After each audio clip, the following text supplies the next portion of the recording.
जय हिंद students. Welcome to study for civil services. आज है 28 सितंबर 2024 और आज के करंट अफेयर्स को हम लोग कवर करने वाले हैं। आप में से जो भी students UP PCS, UPSC, BPSC या किसी भी स्टेट पीएससी की तैयारी कर रहे हैं तो लेक्चर को एंड तक जरूर देखिएगा, क्योंकि यहाँ पर डिटेल में हम लोग हर एक टॉपिक्स को कवर करते हैं। इसके अलावा यूपी पीसीएस में आपको जीरो से लेकर सिलेक्शन तक की तैयारी करनी है तो ज्ञान सर के स्पेशल पेड बैच को जरूर ज्वाइन करें दिए गए नंबर पर कॉन्टैक्ट करके। इसके अलावा ओनली करंट अफेयर्स के नाम से और स्टडी फॉर सिविल सर्विसेज के नाम से हमारे टेलीग्राम के चैनल है जिनको आप ज्वाइन कर लीजिएगा, और इंस्टाग्राम का पेज इनको जरूर फॉलो करिएगा। यहाँ पर हम आपको गवर्नमेंट एग्जामिनेशन से रिलेटेड अपडेट्स प्रोवाइड कराते हैं, प्लस आपको यहाँ पर हम लोग जो हमारे लेक्चर्स हैं उनकी अपडेट्स भी प्रोवाइड कराते हैं। आज कौन से टॉपिक्स हैं जिनको हम लोग डिस्कस करने वाले हैं? तो आईटी रूल्स में इंफॉर्मेशन टेक्नोलॉजी के नियमों में हम लोग को संशोधन यानी कि अमेंडमेंट देखने को मिल रहा है।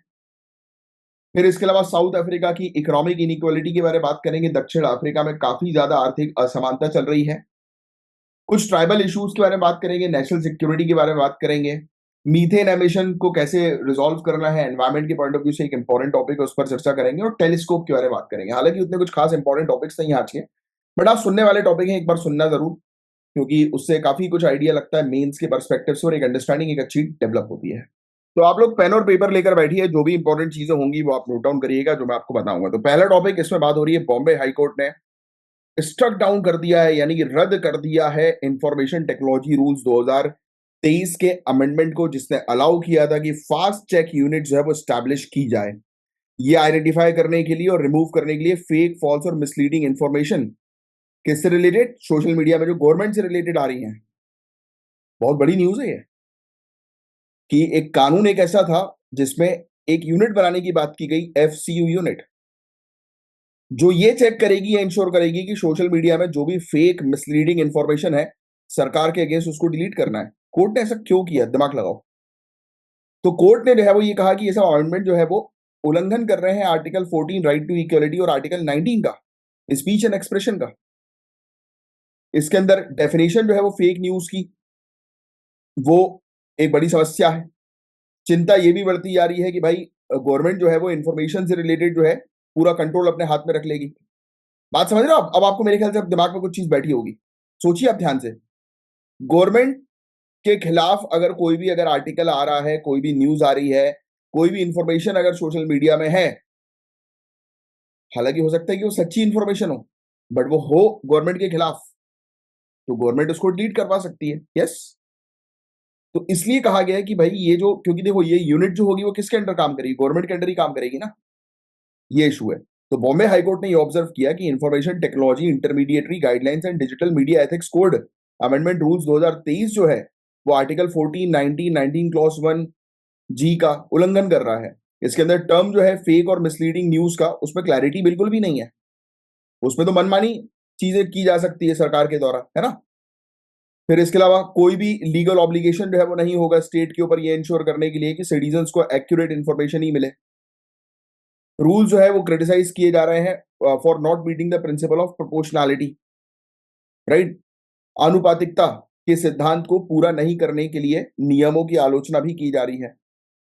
की फैक्ट्स फेक न्यूज से रिलेटेड, एनसीआरबी का डेटा ये कहता है कि 1527 केसेस फेक न्यूज के जो रिकॉर्ड किए गए थे 2020 में, वो 214% इंक्रीज हम लोग को 2019 में देखने को मिल रहा है। आज की डेट में बहुत फेक न्यूज आती है।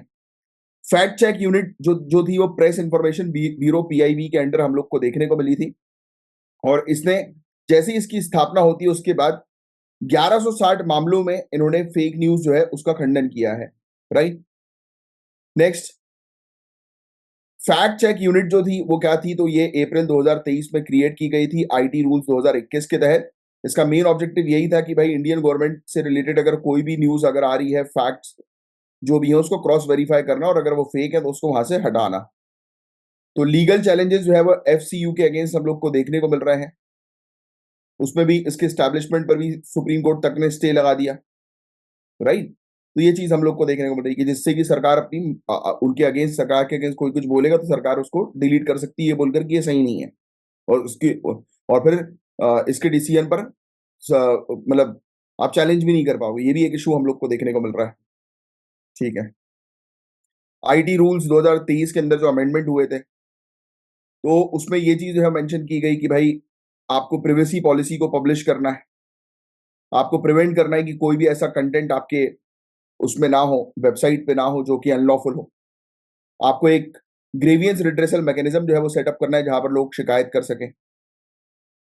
तो जो जितने भी सोशल मीडिया प्लेटफॉर्म्स हैं उनको अपॉइंट करना पड़ेगा एक चीफ कंप्लायंस ऑफिसर और ग्रीवियंस ऑफिसर, कि वो मंथली बेसिस पर कंप्लायंस जो है वो रिपोर्ट करें या फाइल करें सरकार के पास। मेजर चिंता वाली बात यही है, एक तो रूल जो है उनको ऐसा देखा जा रहा है कि लोगों की फ्रीडम ऑफ एक्सप्रेशन के ऊपर ये एक बहुत बड़ा बैरियर है। यस, कि लोग जो है वो कुछ लिख नहीं सकते, सरकार किसी भी, यानी कि अगर कोई व्यक्ति सरकार की आलोचना कर रहा है तो सरकार उसको मिसलीडिंग बोलकर जो है वो डिलीट करा सकती है। डेफिनेशन फेक, फॉल्स, मिसलीडिंग की जो है वो सही तरीके से डिफाइंड नहीं है। एफसीयू का रोल जो है वो क्रिटिसाइज किया जा रहा है कि भाई जो इंडिपेंडेंस है मीडिया और सिविल सोसाइटी की उसको जो है वो मतलब कमजोर किया जा रहा है इस एफसीयू के थ्रू। प्लेटफॉर्म जो है उनके ऊपर प्रेशर है, राइट। ठीक है। अच्छा, ये सेफ हार्बर प्रोटेक्शन इनको जो है वो नहीं मिलेगी अगर वो आईटी एक्ट का पालन जो है वो नहीं करते हैं। सेफ हार्बर प्रोटेक्शन का मतलब आपको पता है क्या होता है? जैसे एग्जांपल के तौर पर फेसबुक ले लो या एक्स ले लो, यानी कि ट्विटर जिसका नाम था, या इंस्टाग्राम ले लो। इन सब पे अगर कोई व्यक्ति जो भी अपना कंटेंट अपलोड करेगा तो ऑब्वियस सी बात है कि वो व्यक्ति लायबल होना चाहिए। बट अगर सेफ हार्बर प्रोटेक्शन नहीं है उस कंपनी के पास तो वो कंपनी भी इक्वली लायबल होगी, उस कंपनी के खिलाफ भी कार्रवाई की जाएगी जो उस पर पोस्ट कर रहा है। तो ये कहा कि अगर आईटी एक्ट का प्रॉपर तरीके से सोशल मीडिया कंपनीज पालन नहीं करती हैं तो उनको सेफ हार्बर प्रोटेक्शन नहीं मिलेगी। मतलब कि उनकी वेबसाइट पर अगर कोई भी व्यक्ति कुछ ऐसा पोस्ट कर रहा है जो कि अनलॉफुल है, गैर कानूनी है, तो उस व्यक्ति को तो सजा मिलेगी मिलेगी, साथ ही साथ सोशल मीडिया प्लेटफॉर्म को भी सजा मिलेगी, उनके ऊपर भी कार्रवाई होगी। पॉसिबिलिटी यही है कि गवर्नमेंट जो है वो सेल्फ सेंसरशिप कर रही है। ये तो गलत बात है ना भाई, खुद से ही जो है वो बताएगी कि क्या सही है क्या गलत है। तो ऑब्वियस ही बात है वो अपने फेवर में ही चीजों को लेकर आएंगी। और बिना इंडिपेंडेंट जुडिशियल रिव्यू के एफसीयू की अथॉरिटी जो है उसका दुरुपयोग जो है वो किया जा सकता है, राइट। और जिसका कानूनी दायित्व में कमी आ सकती है। तो करें क्या? तो भाई आप एक इंडिपेंडेंट रेगुलेटरी बॉडी लेकर आओ जिससे कि ट्रांसपेरेंसी हो, कि सरकार जो है, सरकार के अलावा जुडिशियल भी मेंबर्स उसके अंदर मौजूद हों। फिर एक रिव्यू मैकेनिज्म जो है वो इम्प्लीमेंट किया जाए जिससे कि समय समय पर कंटेंट रिमूवल के ऑर्डर्स जो है वो जुडिशरी के थ्रू जो है वो लाए जाए। एक बैलेंस क्रिएट जो है वो करना है फंडामेंटल फ्रीडम्स के ऊपर और कंटेंट मॉडरेशन के ऊपर। अब देखो यार, ये सब जो मौलिक अधिकार, फंडामेंटल राइट्स हम लोग को देखने को मिलते हैं, ये एब्सोल्यूट नहीं है। राइट टू फ्री स्पीच का मतलब ये नहीं कि आप कुछ भी ऐसी आपत्तिजनक चीज जो है वो बोले जो सामने वाले के सेंटीमेंट्स को हर्ट कर दे।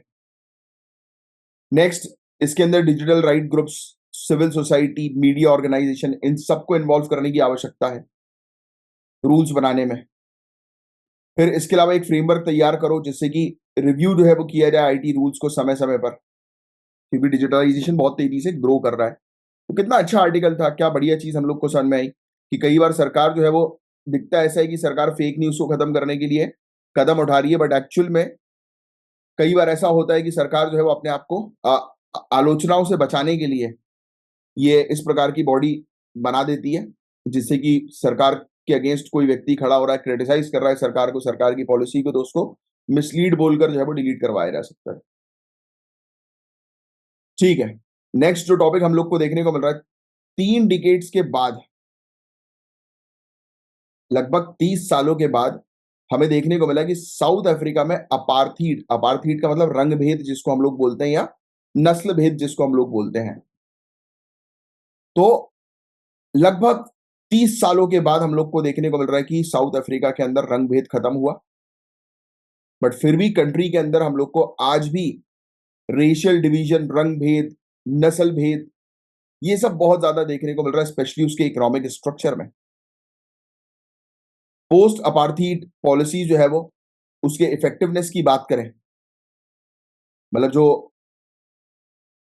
पॉलिसीज तैयार हुई हैं रंग भेद को खत्म करने के लिए, उसके बाद particularly black economic empowerment policy की बारे में हम बात करें पर्टिकुलरली, यानी कि इस पॉलिसी के बारे में, कि जो जिनका रंग जो है वो डार्क है, तो उनको भी जो है वो एम्पावर करो, उनको भी इकोनॉमिकली सशक्त करो, उससे रिलेटेड पॉलिसी आई है।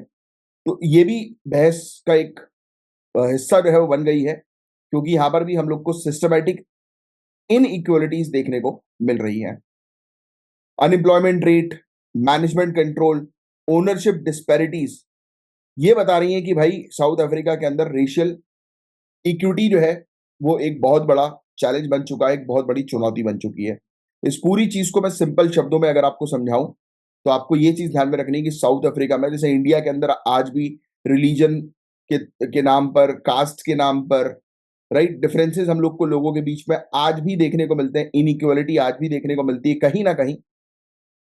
आज भी लोग जो है वो कास्टिज्म को काफी ज्यादा मान रहे हैं, रिलीजन के पॉइंट ऑफ व्यू से लोगों के ओपिनियंस अलग अलग हैं, डिफरेंसेस हैं लोगों के बीच में, दूरियां हैं। तो साउथ अफ्रीका के अंदर रंग के आधार पर आज भी दूरियां हम लोग को देखने को मिल रही हैं। आज भी जो ब्लैक पीपल साउथ अफ्रीका के अंदर हम लोग को देखने को मिल रहा है, तो उनको जो है वो इकोनॉमिकली बेनिफिट जो है वो नहीं मिल रहा, पॉलिसीज होने के बावजूद। तो ये चीज इसके अंदर हम लोग को आर्टिकल के अंदर देखने को मिल रही है। अनएम्प्लॉयमेंट रेट बहुत ज्यादा है, अब कितना क्या है तो आपको ध्यान में रखने की आवश्यकता नहीं है। ब्लैक साउथ अफ्रीकन में से अनएम्प्लॉयमेंट रेट जो है वो काफी हाई है। व्हाइट साउथ अफ्रीकन जो है वो रिप्रेजेंट करता है एक बहुत ही स्मॉलर पोर्शन ऑफ पॉपुलेशन, और उनकी अनएम्प्लॉयमेंट रेट मात्र 7.9% ही है, यानी कि साउथ अफ्रीका के अंदर ब्लैक पीपल ज्यादा है as compare to white people. तो व्हाइट पीपल में देखा गया कि उनको एम्प्लॉयमेंट मिल रही है, बट ब्लैक पीपल को नहीं मिल रही है। जो मिक्स्ड रेस के लोग हैं उनका अनएम्प्लॉयमेंट रेट भी 23.3%। तो अब देखो सबसे ज्यादा अनएम्प्लॉयमेंट रेट जो है वो ब्लैक पीपल का साउथ अफ्रीका के अंदर नजर आ रहा है। 2014 से अनएम्प्लॉयमेंट जो है वो ब्लैक साउथ अफ्रीका के अंदर वो 9% बढ़ गया है। देखिए आप, 2022 में जो वाइट इंडिविजुअल्स जो हैं वो 65.9% टॉप मैनेजमेंट पोजीशन में है प्राइवेट सेक्टर के अंदर, और उनकी पॉपुलेशन मात्र 8% ही है, सोचिए आप। और ब्लैक साउथ अफ्रीकन मात्र 13.8% पे सीनियर रोल्स पे नजर आते हैं। लोअर जॉब लेवल में ब्लैक का रिप्रेजेंटेशन बहुत ज्यादा है। मतलब कि ब्लैक पीपल को साउथ अफ्रीका के अंदर जो है वो बिल्कुल भी मान्यता नहीं दी जा रही है। मान्यता मतलब उनको सोसाइटी के अंदर टॉप पोजीशन नहीं दी जा रही है, उनकी पॉपुलेशन ज्यादा होने के बावजूद। कोई भी कंपनी लिस्टेड नहीं है जोहान्सबर्ग स्टॉक एक्सचेंज के अंदर जो एंटायरली कंप्लीटली ब्लैक डोन्ड हो। 2022 का ये डेटा है और दिया है broad based black economy empowerment commission के द्वारा।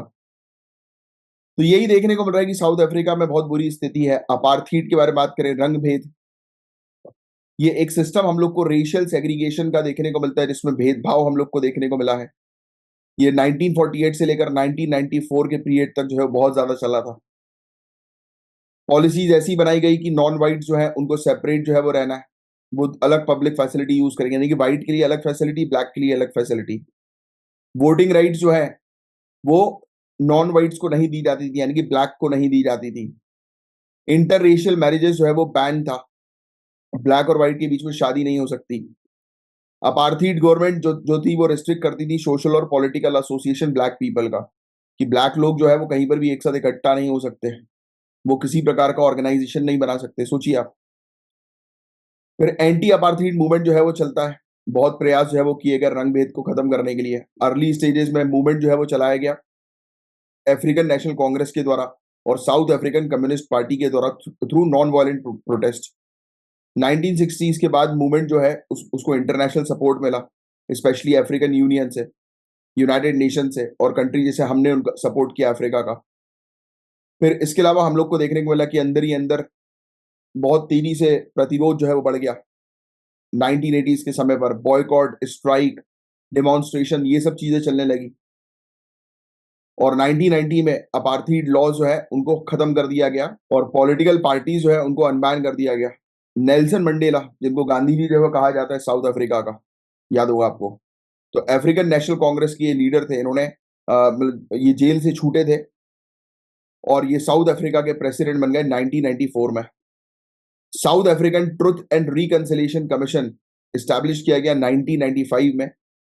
एट्रोसिटीज, जो पीड़ा जो लोग सह रहे थे उनको खत्म करने के लिए और नेशनल हीलिंग को प्रमोट जो है वो करने के लिए, कि भाई अफ्रीका जो है वो ठीक हो, जो प्रॉब्लम्स अफ्रीका में चल रही है वो ठीक हो। बट अब देखो बावजूद उसके लगभग 30 साल से ज्यादा हो गया, प्रॉब्लम्स आज भी बरकरार हम लोग को देखने को मिल रही है। Black empowerment, economic empowerment policy के बारे में बात करें तो इसका ऑब्जेक्टिव ही ये था कि प्रमोट करो ब्लैक ओनरशिप और मैनेजमेंट साउथ अफ्रीका के अंदर, कि भाई जो ब्लैक लोग हैं वो भी सशक्त बन सकें। कानून जो है वो 2003 में लागू हुआ। पॉलिसीज जो है उसका ऑब्जेक्टिव यही है कि फेयर रिप्रेजेंटेशन होना चाहिए वर्क फोर्स के अंदर। इनकरेज किया गया कि भाई ब्लैक पीपल भी अपने कंपनीज वगैरह स्टैब्लिश करें। बढ़ाने की बात की गई कि कंट्रोल और ओनरशिप ब्लैक इंडिविजुअल्स का, मतलब कुल मिलाकर ये पॉलिसी ब्लैक इंडिविजुअल्स के सशक्तिकरण की हमें देखने को मिलती है। महात्मा गांधी का इन्फ्लुएंस भी रहा है एंटी अपार्थाइड मूवमेंट में साउथ अफ्रीका के अंदर, क्योंकि आपको पता है वो पूरी कहानी। गांधी जी साउथ अफ्रीका से ही तो इंडिया आए थे 1915 में। वहां पर उन्होंने बहुत प्रॉब्लम्स फेस करी और लड़ाई लड़ी पहले साउथ अफ्रीका के अंदर। एक बार उनको बस में सीट जो है वो नहीं दी थी और उतार दिया गया था। कहा था कि ये वाइट पीपल की सीट है। Yes, I think you remember that particular story. Gandhi के मूवमेंट्स हम लोग को नॉन वायलेंट के देखने को मिले थे साउथ अफ्रीका के अंदर। उसी से ही बेसिकली प्रेरणा लेकर जो अफ्रीकन नेशनल कांग्रेस हम लोग को देखने को मिली थी, उसने भी नॉन वायलेंट मूवमेंट जो है वो अपार्थाइड पॉलिसीज के अगेंस्ट जो है वो लड़ा। और गांधी जी ने वहां पर नटाल इंडियन कांग्रेस भी स्टैब्लिश करी थी और प्रमोट किया था कि इस प्रकार के ऐसे कानून जो है, जो दमनकारी ऑपरेसिव है, तो उनके अगेंस्ट जो है वो लड़ाई लड़ी। इंडिया पहली कंट्री थी जिसने जो है वो साउथ अफ्रीका को सपोर्ट किया 1946 में। और और ये कहा कि भाई अपार्थाइड किसी भी तरीके से सही नहीं जाएगी। अफ्रीका के साथ व्यापारिक संबंध तोड़े, इसलिए तोड़े क्योंकि अफ्रीका उस समय अपार्थाइड पॉलिसीज पर काम करता था, रंग भेद वाली नीतियों पर काम करता था। तो हमने बोला कि अगर अफ्रीका रंग भेद वाली नीति पे काम कर रहा है तो हम उसके साथ किसी प्रकार से काम नहीं करेंगे, किसी प्रकार से व्यापार नहीं करेंगे, यानी कि इकोनॉमिक सैंक्शन हमने लगा दिया था।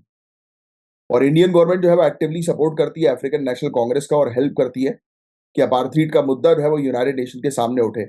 इंडिया एक इंपॉर्टेंट रोल प्ले करती है, नॉन प्ले किया है इंडिया ने नॉन अलाइंग मूवमेंट के दौरान भी। और हमेशा से हम लोग जो है वो अपार्थाइड रंग भेद को खत्म करने पर बात करते रहते हैं इंटरनेशनल प्लेटफॉर्म पे। तो आप देख लीजिए कि अफ्रीका की हालत क्या है आज भी। वहां पर रंग भेद जैसे मुद्दे हम लोग को देखने को मिल रहा है। तो मेंस में इस चीज के बारे में आप मेंशन कर सकते हैं। नेक्स्ट, ट्राइबल इश्यूज हम लोग को इंडिया के अंदर देखने को मिल रहा है। नेशनल सिक्योरिटी स्ट्रेटजीज कॉन्फ्रेंस 2024, इसका एक फोकस है कि हमें नॉन कॉलोनियल अप्रोच जो है वो अडॉप्ट करनी पड़ेगी ट्राइबल मुद्दे को लेकर। नॉन कॉलोनियल अप्रोच, देखो यार, अब इस चीज को पहले तो ध्यान से समझो कि ये किस चीज के बारे में बात की जा रही है। नॉन कॉलोनियल अप्रोच की क्यों बात हो रही है? क्या हम लोग आज भी कॉलोनियल अप्रोच अपना रहे हैं ट्राइबल्स के ऊपर? यस। बात ध्यान समझना, ट्राइबल पीपल जो आदिवासी लोग हैं वो लोग हैं जिनको जंगल में रहना पसंद है, फ्रीली घूमना पसंद है, उनके खुद के नियम और कानून है। Correct? Yes.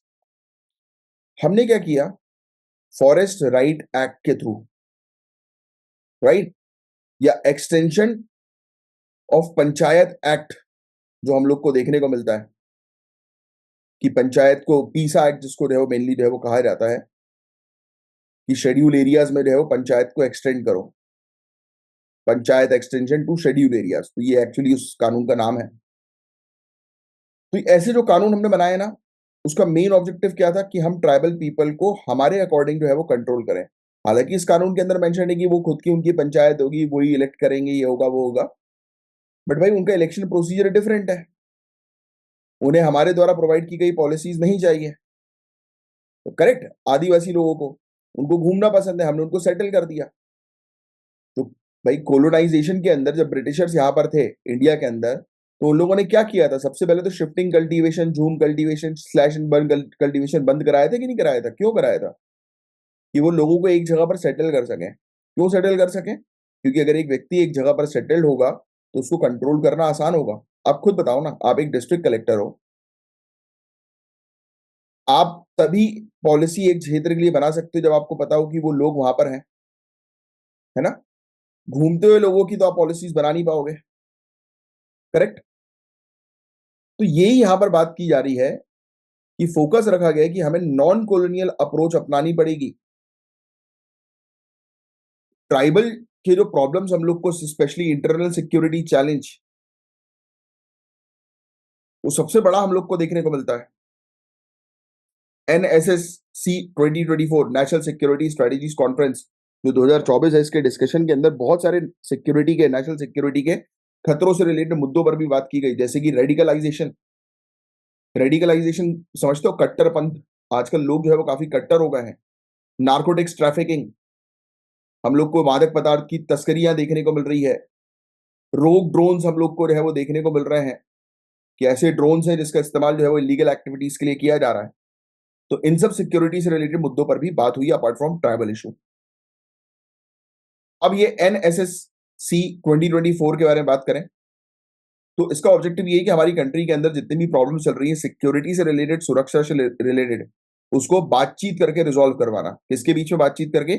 Senior police leadership, senior police officers जो होते हैं, यंग ऑफिसर्स जो होते हैं, डोमेन एक्सपर्ट्स जो होते हैं अलग अलग फील्ड के, तो उनके साथ मिलकर डिस्कशन करके जो हमारे राष्ट्रीय सुरक्षा मुद्दा जो है उसको रिजॉल्व कराना, चैलेंजेस जो है उसको रिजॉल्व करने पर बातचीत करना। इसके अंदर सीनियर पुलिस ऑफिसर्स भी हैं, ग्राउंड लेवल के ऑफिसर्स भी हैं, एक्सपर्ट्स भी हैं। ट्राइबल पर फोकस जो है वो रखा गया है, राइट, कि ट्राइबल की जो शिकायतें हैं उनको हैंडल जो है वो किया जाए नॉन कॉलोनियल अप्रोच के थ्रू, राइट, कि जैसे जैसा वो चाहते हैं उनकी प्रॉब्लम रिजॉल्व करना, उस तरीके की प्रॉब्लम रिजॉल्व हो। चैलेंजेस यही है, ब्रिटिश समय पर हम लोग को क्रिमिनल ट्राइब एक्ट 1871 देखने को मिला, जिसने 100 से भी ज्यादा ट्राइबल ग्रुप्स को हैबिचुअल क्रिमिनल घोषित कर दिया, राइट। हालांकि इस कानून को 1952 में हमने रद्द कर दिया था, बट आज भी ट्राइबल कम्युनिटीज के बीच में ये प्रॉब्लम है, स्टिग्मा है, कलंक है। लोग बोलते हैं कि भाई नहीं, सरकार उनके लिए अच्छा नहीं चाह रही है। आज भी है ना डर उनके बीच में। अब ये ट्राइब्स जो थी उनको डी नोटिफाइड ट्राइब्स जो है वो घोषित कर दिया। उनके पास कोई भी कानूनी सुरक्षा जो है वो नहीं है। ट्राइबल के अगेंस्ट इंसिडेंट्स हम लोग को देखने को मिल रहे हैं कि बढ़ते जा रहे हैं। कल के लेक्चर में भी हमने डिस्कस किया था, मध्य प्रदेश, राजस्थान और उड़ीसा के अंदर मेजोरिटी ऑफ केसेस देखने को मिले। फॉरेस्ट राइट एक्ट 2006 के बावजूद काफी सारे ट्राइबल जो है वो फॉरेस्ट लैंड से उनको भगा दिया जा रहा है, एविक्शन फेस कर रहे हैं, जैसे कि बोडो, राभा, मिशी ट्राइब्स, उनके डिस्प्लेसमेंट की बात हुई। काफी सारे काउंटर इंसर्जेंसी ऑपरेशंस मॉइस्ट के अगेंस्ट झारखंड के अंदर और छत्तीसगढ़ में देखने को मिले, जिसने ट्राइबल पॉपुलेशन को बुरी तरह से प्रभावित किया। पहले कॉलोनियल पॉलिसी थी क्रिमिनल ट्राइब एक्ट 1871। ब्रिटिशर्स को जो ट्राइब, ब्रिटिशर्स की बात नहीं मानती थी, ब्रिटिशर्स जानबूझकर उसको क्रिमिनल ट्राइब घोषित कर देते थे। इंडियन फॉरेस्ट एक्ट जो ट्राइबल जो ग्रुप है उनके घूमने फिरने से जो है उनको रोक लगा देता है, Indian forest act. Permanent settlement जो हम लोग को देखने को, वही जो सी चीज मैंने आपके दिमाग में भी डाली कि नहीं चाहते थे ये लोग कि ट्राइबल पीपल मूव करें एक दूसरी जगह से दूसरी जगह। इंडियन गवर्नमेंट की अप्रोच भी रही है हैबिचुअल ऑफेंडर एक्ट 1952। हमने जो है वो रद्द कर दिया क्रिमिनल ट्राइब एक्ट को, रिमूव कर दिया label born criminals tribal communities के लिए, कि नहीं भाई ऐसा नहीं है कि बॉर्न क्रिमिनल्स नहीं है। एक व्यक्ति क्रिमिनल कब बनता है? एक व्यक्ति कभी जब अपराधी बनेगा, जब वो बाय बर्थ कोई अपराधी तो होता नहीं है, समाज, कम्युनिटी उसका माइंडसेट उसको अपराधी बना देता है। फॉरेस्ट राइट एक्ट 2006 जिसका ऑब्जेक्टिव यही था कि ट्राइबल लैंड के अधिकार जो है उनको दोबारा से रिस्टोर करना। SC/ST एक्ट 1989, इसी को लेकर कल हमने आर्टिकल काफी डिटेल में भी डिस्कस किया था। तो ये सब ट्राइबल पीपल के बारे में बात हुई। फिर आज की डेट में नेशनल सिक्योरिटी को लेकर मुद्दा है, युवाओं के बीच में कट्टरपंथियां चल रही हैं, चाहे वो सोशल मीडिया की बात हो, वही मैं आपको कल भी डिस्कस कर रहा था। रिलीजन के आधार पर, कास्ट के आधार पर लोग काफी कट्टर हो चुके हैं आज की डेट में, और उसका मेन रीजन है सोशल मीडिया। नार्कोटिक्स ट्रैफिकिंग, आज की डेट में हम लोग को देखने को मिल रहा है कि काफी ज्यादा स्मगलिंग हम लोग को ड्रग्स वगैरह की देखने को मिल रही है। ये इस मुद्दे पर बात की गई जो कि हमारे देश के युवाओं को जो है बर्बाद कर रहा है ड्रग। फिर टेक्नोलॉजिकल एक्सप्लॉइटेशन हम लोग को देखने को मिल रहा है कि फिनटेक फ्रॉड हो रहा है। देखो आज की डेट में फाइनेंशियल फ्रॉड्स कितने हो रहे हैं। लोग जो है वो झूठ बोलकर जो है वो लोन प्रोवाइड करा देते हैं और फिर वसूली ऐसी करेंगे कि हालत खराब हो जाएगी। कई बार आप उनकी एप्लीकेशन डाउनलोड करो, वो आपका पूरा डेटा चुरा के फिर आपको ब्लैकमेल करेंगे, या फिर कई बार तो आपके बैंक अकाउंट ही खाली हो जाएगा। रोग ड्रोन्स, स्मगलिंग के लिए ड्रोन्स का इस्तेमाल किया जा रहा है, गैर कानूनी गतिविधियों के लिए ड्रोन्स का इस्तेमाल किया जा रहा है। ऐप इकोसिस्टम, काफी सारी क्रिमिनल एक्टिविटीज मोबाइल एप्लीकेशन के थ्रू हो रही है, चाहे वो बेटिंग हो, चाहे उस प्रकार की चीजें हो। तो ट्राइबल चैलेंज को कैसे दूर किया जा सकता है? तो पब्लिक अवेयरनेस के थ्रू, एजुकेट करना, मीडिया कैंपेन चलाना, जिससे कि आसपास की जो कम्युनिटीज है वो ट्राइबल कम्युनिटीज के प्रति जो है वो थोड़ी सी संवेदनशीलता जो है वो रखें। कानून को और मजबूत बनाओ, इफेक्टिव तरीके से फॉरेस्ट राइट एक्ट को इम्प्लीमेंट करो, कल्चर प्रिजर्व करने पर मेनली फोकस करो ट्राइबल ग्रुप्स के, स्पेशली उनकी इच्छा क्या है उसका जो है वो पालन करो। तो वो सब इंपॉर्टेंट है। पॉलिटिकल रिप्रेजेंटेशन उनको जो है वो मेन स्ट्रीम पॉलिटिक्स में जो है वो इन्वॉल्व करो, या फिर जैसा वो चाहते हैं पॉलिटिकल सिस्टम वैसा सिस्टम उनके लिए इंडिपेंडेंट तैयार करवाओ। यस, तो ये सब टॉपिक्स हैं जो आपको थोड़ा सा ध्यान में रखना है। अब गाइस, मीथेन आपको ऑलरेडी पता है कार्बन डाइऑक्साइड से काफी ज्यादा डेंजरस होता है। ग्रीन हाउस गैस एक हम लोग को देखने को मिलती है, ये काफी तेजी से बढ़ता जा रहा है। और क्लाइमेट का जो टारगेट है पेरिस एग्रीमेंट के थ्रू जो सेट किया था, आप मुझे बता सकते हो पेरिस एग्रीमेमेंट कब हुआ था? ये पहले भी मैं आपको कई बार पढ़ा चुका हूँ। और पेरिस एग्रीमेंट का टारगेट क्या था ये भी मैंने आपको कई बार बताया हुआ है। तो ये मेरा एक क्वेश्चन है, नीचे कमेंट बॉक्स पर इसका आंसर लिखकर बताइएगा। और बहुत सही तरीके से आप लोग आंसर्स जो है वो लिखते हैं, स्पेशली रेगुलर बेसिस पर जो आंसर्स मेरे पास आ रहे हैं। तो मैं बता देता हूँ कि जैसे कि आंसर्स रेगुलर बेसिस पर जैसे कि मुझे देखने को मिलता है, प्रिया तिवारी आंसर करती हैं, समीर भटनागर जी के मतलब कमेंट्स आ जाते हैं। बहुत बढ़िया, आप लोग कमेंट करते रहिए। श्वेता जी का कमेंट आया कल, तो श्वेता जी ने लिखा था कि आई डोंट नो व्हाई ये चैनल जो है वो क्यों ग्रो नहीं कर पा रहा है, उठ नहीं पा रहा है। पता नहीं यूट्यूब का कुछ एल्गोरिदम है। आप लोग लाइक वगैरह जरूर किया करें, तभी चैनल जो है वो उठेगा। और आप ही लोग हैं चैनल को उठाने के लिए, शेयर जरूर करिएगा।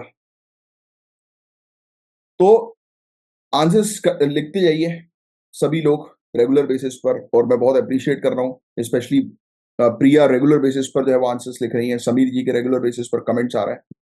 तो आप सभी लोग कमेंट जरूर किया करें। तो अब देखिए यार, कार्बन डाइऑक्साइड, मीथेन, ये सब ऐसी ग्रीन हाउस गैसेस जो है जो जिसपे मतलब आज की डेट में बहुत ज्यादा काम करने की हमें आवश्यकता है। मीथेन जो है वो बहुत ज्यादा इम्पैक्ट क्रिएट करती है कार्बन डाइऑक्साइड से भी ज्यादा। आपको बता दें 80 गुना ज्यादा पावरफुल है, पता है, कार्बन डाइऑक्साइड से मीथेन। ये लिख लो as a greenhouse gas के तौर पर। नियरली 30% ग्लोबल वार्मिंग में हमें कंट्रीब्यूशन जो है वो देखने को मिल रहा है मीथेन की वजह से, इंडस्ट्रियल रेवोल्यूशन के कारण। नेक्स्ट, जैसे कि CO2 के बारे में बात करें तो वह एटमॉस्फेयर पे सेंचुरीज तक रह सकती है, और मीथेन जो है वो 7 से 12 साल तक रहेगी। बट मीथेन का जो एमिशन होता है वो शॉर्ट टर्म में ही बहुत बुरी तरह से इम्पैक्ट क्रिएट करता है। अगर हम मीथेन को 2030 तक रिड्यूस करते हैं, 45% अगर हम मीथेन एमिशन को 2030 तक रिड्यूस करेंगे, तो हम पेरिस एग्रीमेंट का जो टारगेट है कि हमें ग्लोबल वार्मिंग को 1.5 डिग्री सेल्सियस से नीचे लेकर आना है इस सेंचुरी के एंड तक, तो वो हो जाएगा। मीथेन जो है वो कंट्रीब्यूट करती है ग्राउंड लेवल ओजोन को बनाने में भी, जो कि एक बहुत ही हार्मफुल पल्यूटेंट हम लोग को देखने को मिलता है, प्रदूषक देखने को मिलता है, जिसके कारण रेस्पिरेटरी प्रॉब्लम्स बहुत ज्यादा होती हैं। मीथेन एमिशन नेचुरल के तौर पर भी होता है और एंथ्रोपोजेनिक सोर्सेज के तौर पर भी होता है, यानी कि मानव के द्वारा भी होता है। 60% ह्यूमन कॉज हम लोग को मीथेन एमिशन देखने को मिलता है, जो कि एग्रीकल्चर सेक्टर, एनर्जी सेक्टर से आता है। कॉन्फ्रेंस ऑफ पार्टी 26 में एक संकल्प लिया गया था कि हम मीथेन को एमिशन को जो है वो एटलीस्ट 30% जो है वो रिड्यूस करेंगे 2030 तक, 2020 के लेवल से। और 150 से भी ज्यादा कंट्रीज ने इस संकल्प पर अपने सिग्नेचर किए थे, संकल्प लिया था। यूनाइटेड नेशन एनवायरमेंट प्रोग्राम जो है वो इनिशिएटिव्स लीड करती है, जैसे कि international methane emission observatory, monitor करने के लिए मीथेन लेवल को।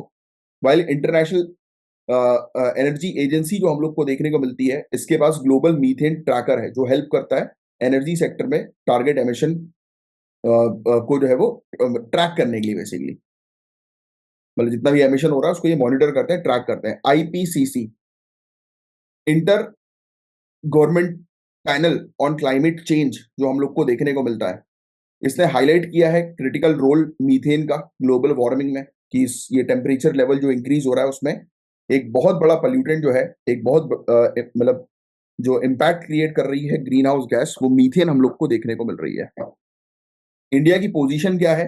तो हमारे यहाँ मीथेन जो है वो ज्यादातर लाइव स्टॉक में राइस कल्टीवेशन या पैडी कल्टीवेशन आप बोल दो, या जो फार्मिंग प्रैक्टिसेस जो होती हैं उससे मीथेन जो है वो रिलीज होता है काफी ज्यादा। फूड सिक्योरिटी के बारे में बात करें तो अगर हम रिड्यूस करें मीथेन के एमिशन को जो पैडी कल्टीवेशन से हो रहा है, तो वो हमारी फूड सिक्योरिटी के ऊपर एक खतरा हो सकता है। और एग्रीकल्चर सेक्टर में जो लोग बिलोंग करते हैं, इन्वॉल्व हैं, तो उनका आजीविका खतरे में आ सकता है अगर हम मीथेन को रिड्यूस करते हैं तो मीथेन को रिड्यूस करना इंडिया के लिए आज की डेट में प्रॉब्लमेटिक सिचुएशन है। इंडिया ने आर्ग्यू भी किया था कि कार्बन डाइऑक्साइड, जिसका लाइफ स्पेन 100 से लेकर 1000 साल तक का हो सकता है, जो कि मेन ड्राइवर है क्लाइमेट चेंज का, और मीथेन तो बहुत ही कम समय के लिए रहती है, 7 से 12 साल, जो अभी हमने बात करी है। तो इसलिए हम लोग आज की डेट में CO2 पर ज्यादा फोकस करें, क्योंकि हमारा इंटरेस्ट है, हमारी पॉपुलेशन बहुत ज्यादा है, और मीथेन एग्रीकल्चर एक्टिविटी से जो है वो काफी ज्यादा रिलीज होता है, और लाइव स्टॉक एक्टिविटी से, जो कि हमारे यहाँ पर बहुत सारे लोगों की आजीविका है। इंडिया के अंदर एग्रीकल्चर सेक्टर में जो लोग हैं वो 60 to 69% लोग डायरेक्टली इनडायरेक्टली इन्वॉल्व है। फिर इसके अलावा इंडिया की स्ट्रेटेजी जो है वो क्या है, तो national mission on sustainable agriculture, जो प्रमोट करता है कि भाई हम ऐसी प्रैक्टिस करें जिससे कि एनवायरमेंट को खतरा ना बढ़े। फिर टेक्नोलॉजी हम लेकर आ रहे हैं, जैसे हमारी ICAR है, Indian council of agriculture research, इन्होंने डेवलप किया है direct seeded rice DSR method paddy cultivation के लिए। फिर इसके अलावा कृषि विज्ञान केंद्र पूरे इंडिया के अंदर अवेयरनेस क्रिएट कर रहे हैं, मीथेन को रिड्यूस करना है अच्छी एग्रीकल्चरल प्रैक्टिसेस के थ्रू। ब्रीड इन्वॉल्व की जा रही है, बैलेंस्ड राशनिंग हेल्प कर रही है कि एमिशन जो है वो लाइव स्टॉक से कम रिलीज हो। गोवर्धन हमारी स्कीम है जो इंसेंटिव प्रोवाइड कराती है कि हम जो काउ डंग जो होता है, कैटल वेस्ट जो होता है, उससे एनर्जी प्रोड्यूस करें, जिससे कि और मीथेन एमिशन को हम रिड्यूस कर सकें। मीथेन जिसका केमिकल फॉर्मूला हम लोग को CH4 जो है वो देखने को मिलता है, ये एक प्रकार का हाइड्रोकार्बन हम लोग को देखने को मिलता है, और ये नेचुरल गैस का ही एक कंपोनेंट है।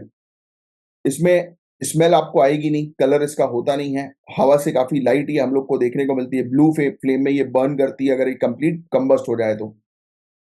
फिर मीथेन जो है उसका ग्लोबल वार्मिंग पोटेंशियल जो है वो 28 हम लोग को देखने को मिलता है। इसका मतलब ये है कि 28 गुना गुना ज्यादा टेम्परेचर को जो है वो इंक्रीज करेगी as compare to carbon dioxide 100 सालों के पीरियड में। सोचिए आप, मीथेन जो है उसको as a greenhouse gas के तौर पर ही देखा जा रहा था, राइट। और आज की डेट में इसके पास पोटेंशियल है बहुत तेजी से, अगर इसको हम रिड्यूस करेंगे तो क्लाइमेट चेंज की प्रॉब्लम को ये रिजॉल्व कर सकती है। तो ये कुछ पॉइंट्स हैं जो मीथेन से रिलेटेड आपको थोड़े से ध्यान में रखने हैं। अब टेलीस्कोप का एक फैक्ट है जो मैं आपको बताऊंगा। एक्सट्रीम लार्ज टेलीस्कोप आज की डेट में बनाया जा रहा है, कहां पर? चिले में। कोई मुझे कमेंट बॉक्स में लिखकर बता सकता है कि चिले कंट्री कहां पर है, और स्पेशली यहाँ पर आटाकामा डेजर्ट हम लोग को देखने को मिलता है, और यहीं पर ही हम लोग को जो है वो कुछ माउंटेन देखने को मिलते हैं, जिसका नाम है एक माउंटेन का सीरो अरमेजोन्स माउंटेन। तो क्वेश्चन ये आ सकता है कि सेरो अरमेजोन माउंटेन जो है वो कहाँ पर है, तो ये आटाकामा डेजर्ट चिले में है। कहाँ पर है आप मुझे बता सकते हो कॉन्टिनेंट, कि किस कॉन्टिनेंट में चिले हम लोग को देखने को मिलता है। और चिले एक ऐसी कंट्री और आटाकामा डेजर्ट एक ऐसा डेजर्ट है जो जब आप एल नीनो ला नीना पढ़ते हो ना, एल नीनो सदर्न ऑसिलेशन का टॉपिक ज्योग्राफी के अंदर, तो उसमें भी इसकी एक इंपॉर्टेंस हम लोग को देखने को मिलती है। पूरे दुनिया भर में टेम्परेचर जो होता है ना, कोल्ड और वार्म टेम्परेचर, तो उसमें भी एक बहुत इंपॉर्टेंट रोल प्ले करता है अटाकामा डेजर्ट। टेलीस्कोप यहां पर लगाया जा रहा है, एक्सट्रीम लार्ज टेलीस्कोप। टेलीस्कोप एक बहुत इंपॉर्टेंट रोल जो है वो प्ले करेगा इस ब्रह्मांड को समझने में। साइंटिस्ट ऑब्जर्व कर सकेंगे दूर दराज की सेलेस्टियल बॉडीज को। रीसेंट एडवांसमेंट हम लोग को देखने को मिला, जैसे कि James Webb space telescope, India के अंदर एस्ट्रोसैट है, जो कि हम लोग को इस area black holes, star formation, exoplanet जैसे एरिया पर साइंटिस्ट की हेल्प करता है। टेलीस्कोप क्या होते हैं तो मुझे आप लोग को बताने की जरूरत नहीं, दूर दराज की चीज को जो है वो हम लोग पास से मतलब देख सकते हैं, दूरबीन जो होती है ना, तो आप जानते ही उसके बारे में मुझे आपको बताने की। अलग अलग प्रकार के टेलीस्कोप होते हैं। रिफ्लेक्टिंग टेलीस्कोप, ये बेसिकली इसमें कॉनकेव मिरर्स का उपयोग जो है वो किया जाता है, याद रखिए कॉनकेव मिरर का उपयोग। इनकमिंग लाइट पर ये फोकस करता है, रियल इन्वर्टेड और स्मॉलर इमेज क्रिएट करता है। मोस्ट मॉडर्न टेलीस्कोप जो होते हैं वो रिफ्लेक्टर्स वाले हम लोग को देखने को मिलते हैं, जिसमें पैराबोलिक मिरर्स जो है वो लगे होते हैं, इमेज ब्लर जो हो जाती है ना उसको अवॉइड करते हैं कि क्लियर इमेज आए। फिर कॉनकेव मिरर से जो लाइट आती है वो एक सेकेंडरी मिरर में रिफ्लेक्ट करती है, राइट। फिर इसके अलावा एक तो रिफ्लेक्टिंग टेलीस्कोप हो गया, और एक होता है रिफ्रैक्टिंग टेलीस्कोप जो लाइट को दूसरी तरफ फेंकता है। ये लेंस का उसमें उपयोग जो है वो किया जाता है डायरेक्टली लाइट, जो बेंडेड लाइट जो होती है उस पर फोकस करने के लिए। इसमें बड़े बड़े लेंस हम लोग को जो है वो देखने को मिलते हैं, जो लगाए जाते हैं जिससे कि क्लियर इमेज जो है वो हम लोग को मिल सके। बस ये फैक्ट आप ध्यान में रखिएगा, बाकी ये सब लेंस कितने मीटर का क्या है उससे रिलेटेड फैक्ट ध्यान में रखने की आवश्यकता नहीं है। जो ब्राइटनेस जो होती है सेलेस्टियल ऑब्जेक्ट्स की, जैसे स्टार हुई, इन सब चीजों की, इसको मेजर जो है वो किया जाता है लोगरिथमिक स्केल में। तो याद रखिएगा, उसके मैग्नीट्यूड में इसको मेजर किया जाता है, किसमें? लोगरिथमिक स्केल में। लोअर मैग्नीट्यूड रिप्रेजेंट करता है ब्राइटर ऑब्जेक्ट, जैसे कि सन है, वीनस है, और हायर वैल्यूज है वो इंडिकेट करते हैं डिमर ऑब्जेक्ट को। तो याद रखना, इस स्केल के अंदर लोगरिथमिक स्केल जो होती है, उसमें अगर लो मैग्नीट्यूड्स आ रहा है, राइट, तो इसका मतलब है कि ब्राइट ऑब्जेक्ट है, ये याद रखना। और अगर डिम ऑब्जेक्ट है, यानी कि उसकी लाइट उतनी ज्यादा नहीं है, तो उसका मैग्नीट्यूड जो होगा वो हाई होगा, राइट। तो ये फैक्ट आप थोड़ा सा ध्यान में रखिएगा। फिर टेलीस्कोप का रेजोल्यूशन निर्धारित करता है कि कितना ऑब्जेक्ट दूर है, कितना पास है। ह्यूमन आई जो है वो 60 आर्क सेकेंड के ऑब्जेक्ट को जो है वो आसानी से देख सकती है, और टॉय टेलीस्कोप जो है उसका पावर 1.47 आर्क सेकेंड का हम लोग को देखने को मिलता है, जो कि 40 टाइम्स बेटर रेजोल्यूशन तक प्रोवाइड करा देता है। ये सब याद रखने की जरूरत नहीं, रेजोल्यूशन। टेलीस्कोप जो है माउंटेन्स पर ही क्यों लगाए जाते हैं? देखो, धरती का एटमॉस्फेयर जो है वो, जब हम धरती से स्टार की तरफ देखते हैं तो हम लोग को स्टार जो है वो ट्विंकल करता हुआ नजर आता है। अपन बोलते हैं ना, twinkle twinkle little star, blink करता है। मतलब वो एक्चुअल में ब्लिंक नहीं करता है, वो हमारे एटमॉस्फेयर में हम लोग को रिफ्रैक्शन देखने को मिलता है। आपने पढ़ा होगा साइंस में, बेसिक साइंस में। तो रिफ्रैक्शन के कारण एक तो पहली चीज तो वो रियल इमेज हमें दिखती नहीं है, जहां पर एक्चुअल पोजीशन है उस स्टार की वो एक्चुअल पोजीशन भी नहीं होती है, रिफ्रैक्शन के कारण उसकी पोजीशन चेंज हो जाती है। दूसरा, वो ब्लिंक करता है।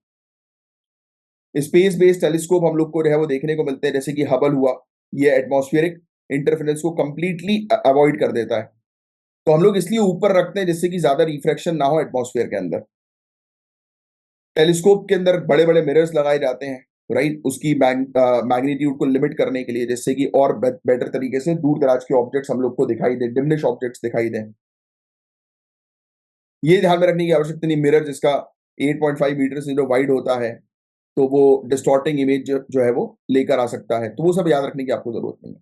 आज की डेट में एडवांस टेलीस्कोप है, लार्ज बाइनोकुलर टेलीस्कोप, जिसमें बड़े बड़े मिरर्स लगे हुए हैं, एक्सट्रीमली लार्ज टेलीस्कोप जिसको अभी इसमें अटाकामा डेजर्ट में जो है वो सेटअप किया जा रहा है। तो ये फैक्ट्स आप थोड़े से ध्यान में रखिएगा।